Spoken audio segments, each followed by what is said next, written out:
A prominent Jasper businessman is this year's President's Award winner. We'll have more on that. Plus, local Boy Scouts also handed out one of their annual awards, and Joe Schoenbacher discusses the Four Rivers Arts and Crafts Fair tonight on Inform. All of that and much more is up next here on the 18 WJTS News.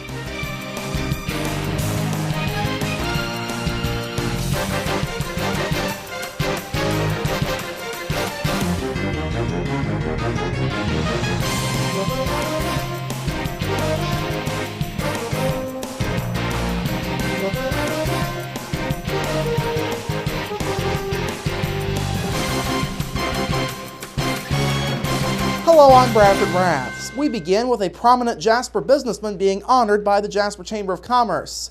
Mike Ackerman, Ackerman Oil Company President and CEO, took home this year's award, which was presented earlier today at the Jasper Chamber of Commerce's annual luncheon.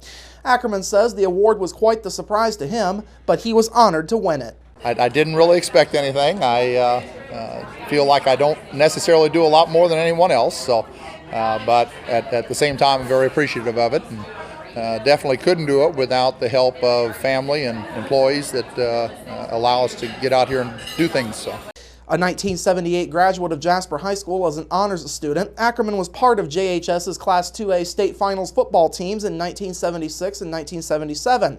Ackerman is also a current member of the Jasper High School Football Boosters and a past member of the Jasper Band Boosters. Ackerman is involved with the Jasper German Club, the Jasper Strassenfest Committee, the Jasper Suds Club, and the Jasper Kiwanis Club, among other organizations. Additionally, he's a past president of the Indiana Petroleum Marketers and is a lector and Eucharistic minister at Precious Blood Church. Mike and his wife Ann have been married since 1981. The couple have a daughter Ashlyn and a son Adam, both Jasper High School graduates. Now, this year's Chamber annual luncheon had the second largest crowd in the event's history.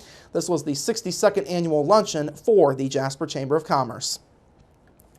Jasper police are looking into an act of vandalism that took place at a local business overnight and are asking for the public's help as officers look to find those responsible.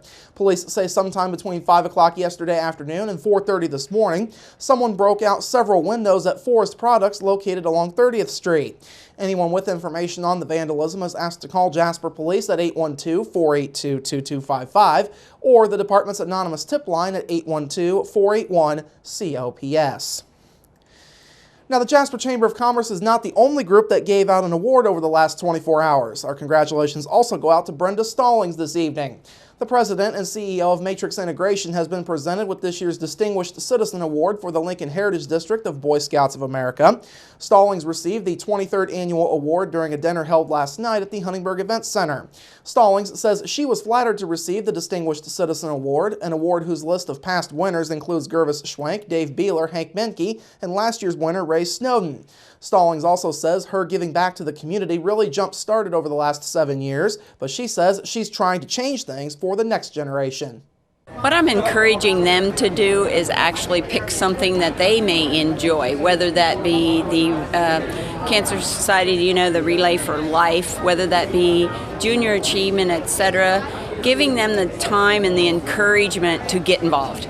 I think part of not knowing where I could take a hold early in my career also was no one really coming to talk to me and say, here, would you like to do this? And that's really what I'm doing, is going back. Indiana University Vice President for Information Technology and Chief Information Officer Brad Wheeler was the keynote speaker. Stallings has more than 35 years of experience in the technology industry. Matrix Integration's roots go back to the early 1970s when Stallings bought the Sound of Music music store in Jasper and a Radio Shack franchise. That led to the launching of two new divisions in 1979, which were the Computer Center and ComSound Telecommunications. The two divisions merged together back in 1997, and the new company got the name Matrix Integration. The company has now grown to 4 locations and a total of 86 employees.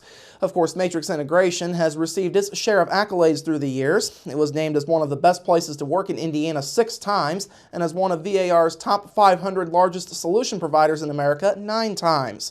Stallings has won several awards herself. These include the 2011 National Enterprising Woman of the Year, the Rotary Club of Jasper's 2nd Athena International Award back in 2013, the 2014 Champions of Diversity Award, and most recently, the 2015 Indiana Excellence Award.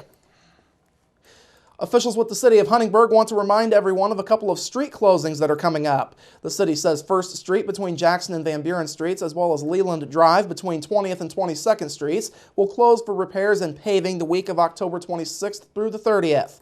Motorists are being asked to use an alternate route during that time for everyone's safety. Once again, the city of Huntingburg says 1st Street between Jackson and Van Buren and Leland Drive between 20th and 22nd will close for repairs and paving the week of October 26th through the 30th. Motorists should seek an alternate route for that week with benefits for everyone. Of course, any of the road work is weather permitting. For more information, you can call City Street Superintendent Jason Stamm at 812-683-2211. You can also email him at jstamm@huntingburg-in.gov.